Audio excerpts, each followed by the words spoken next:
tutti i lettori e benvenuti sul canale, io sono Annalisa e oggi sono qui per parlarvi di Chicago Typewriter, uno degli ultimi drama che sono riuscita a guardare su Viki.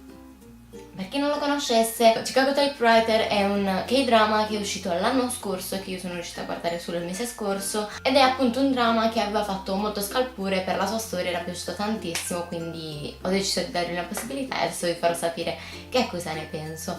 Prima di iniziare, come sempre, vi invito ad iscrivervi al canale se i miei contenuti vi piacciono e soprattutto a guardare i miei video e a lasciare qualche mi piace se vi va e a commentare se vi va. Inoltre, se acquistate dei miei link di affiliazione Amazon o Book Depository, io ricevo una piccola percentuale dal sito che posso utilizzare appunto per sostenere il canale e il blog. Per chi non lo sapesse, ho anche un blog, ve lo lascio linkato in bio. Bene, adesso direi di cominciare.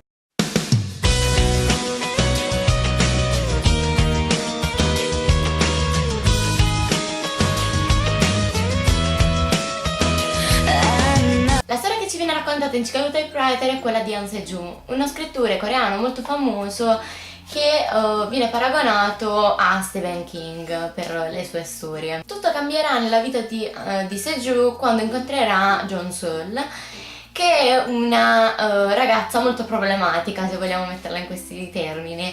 Jong-sul è infatti un'ex campionessa di tiro a segno e un'ex aspirante veterinaria. Non è nessuna delle due, in quanto ogni volta che si avvicinava al suo traguardo iniziava a rivivere nei suoi sogni la storia del suo passato, una storia che la vedeva protagonista in un omicidio.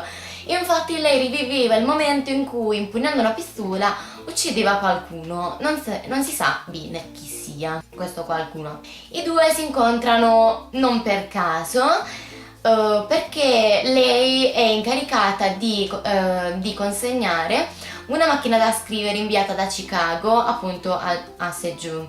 Questa macchina da scrivere risale agli anni 20 della Corea, durante la quale appunto c'era la dominazione giapponese sul territorio coreano, e apparteneva a un ribelle, il capo di una banda di ribelli che si opponevano appunto al regime giapponese e che volevano liberare la Corea. La macchina da scrivere però racchiude anche un segreto. In questa macchina da scrivere infatti è contenuto lo spirito del braccio destro appunto di questo capo banda, se vogliamo chiamarlo così.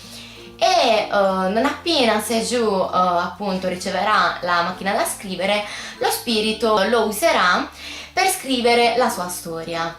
Questo perché questo spirito aveva promesso al capo della banda di continuare a scrivere la loro storia per appunto testimoniare ciò che loro avevano fatto in passato. Se-ju si accorgerà appunto di queste manovre del fantasma e lo scoprirà appunto della sua esistenza, e appunto la nostra storia prenderà pieghe molto divertenti e anche molto dolorose a questo punto, perché sia Se-ju che Jong-sul inizieranno a ricordare la loro vita passata, ed è qui che appunto la nostra trama principale si centra, perché appunto questo dramma si basa sulla contrapposizione tra il passato dei due e il presente, perché le loro storie in un certo qual modo si ripetono. Ci sono gli stessi appunto le stesse persone che in passato avevano contribuito alla causa o che l'avevano contrastata, adesso si ripresentano nel presente e appunto riprenderanno in qualche modo i loro ruoli originali. Non vi dirò altro sulla trama perché mi sembra di aver già detto abbastanza. Comunque, come avete capito, è una trama molto contorta ma davvero molto interessante. La cosa che più mi è piaciuta di questo drama è stata la contrapposizione tra passato e presente. Il fatto che comunque le storie del passato ritornassero sempre nel presente, certo in dinamiche differenti in qualche modo, proprio perché i tempi sono cambiati e appunto molte cose sono differenti rispetto agli anni 20, ma comunque mi è piaciuto moltissimo appunto vedere come gli avvenimenti tornassero sempre e anche i protagonisti appunto della storia del passato. L'altra cosa che mi è piaciuta è stata appunto proprio la trama incentrata negli anni 20, perché appunto ci fa vivere una storia che soprattutto io che appunto non ho mai studiato la storia della Corea, ma la conosco a grandi linee. Sono rimasta molto affascinata appunto dalla storia dei protagonisti del passato, in quanto appunto si mette in evidenza la loro voglia di libertà e la loro forza nell'affrontare appunto la dominazione giapponese.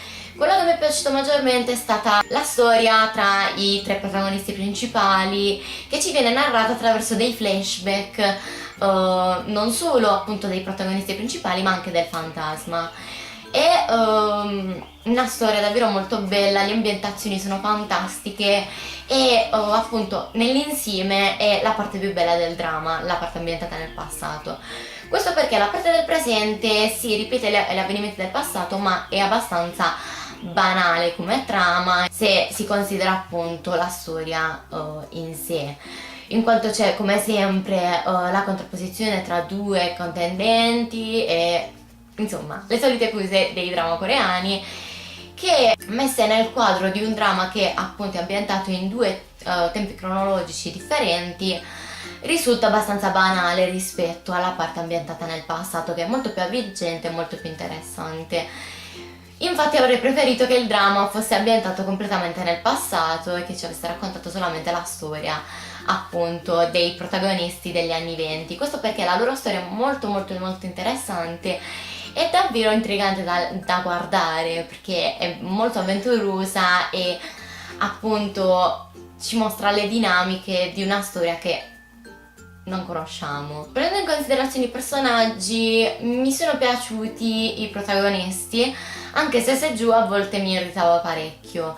Jeon-seol mi è piaciuta molto, soprattutto nel passato, come sempre, anche se anche nel presente aveva alcuni tratti appunto della sua personalità del passato, e quindi mi è piaciuto molto vedere come questi tratti venissero applicati appunto nella realtà odierna. L'altra cosa che mi è piaciuta moltissimo è l'importanza che viene data alle leggende e alle superstizioni nella trama. Queste leggende le avevamo già viste in Goblin, dove vengono approfondite maggiormente, in quanto vi sono personaggi che sono direttamente collegati a queste leggende, ma anche qui ritorna la tematica della reincarnazione e anche qui ritorna la tematica delle vite passate. Infatti in Corea è molto importante appunto dare spazio alle vite passate, perché queste influiscono sulla nostra vita presente. È una cosa che a me piace moltissimo e che qui viene appunto sviluppata in maniera molto interessante, se vogliamo. Inoltre vi è un personaggio secondario, anzi due, che sono una madre e una figlia, che sono direttamente collegati con il mondo degli spiriti. Infatti la madre riesce a appunto entrare in contatto con, diciamo, con il mondo degli spiriti, anche se in maniera differente rispetto a sua figlia, che invece vede gli spiriti in sé. Sono due personaggi molto divertenti e che appunto danno dinamicità alla narrazione, in quanto appunto aiutano Jeon-seol e Seju con i loro problemi, anche a volte in maniera indiretta. Quindi nel complesso è un dramma che sicuramente vi consiglio, soprattutto se siete interessati appunto a questo tipo di drama che sono ambientati sia nel passato che nel presente, e appunto sono dei tipi di drama che a me piacciono moltissimo. Ve lo consiglio anche appunto se volete sapere qualcosa di più appunto sulla storia coreana e sulla dominazione giapponese appunto degli anni '20. Bene, questo è tutto con la recensione di oggi. Come sempre, se il video vi è piaciuto, mi raccomando, lasciate mi piace e iscrivetevi al canale. Nell'info box vi lascio tutti i link ai miei social e i link di affiliazione e noi ci vediamo al prossimo video. Ciao ciao!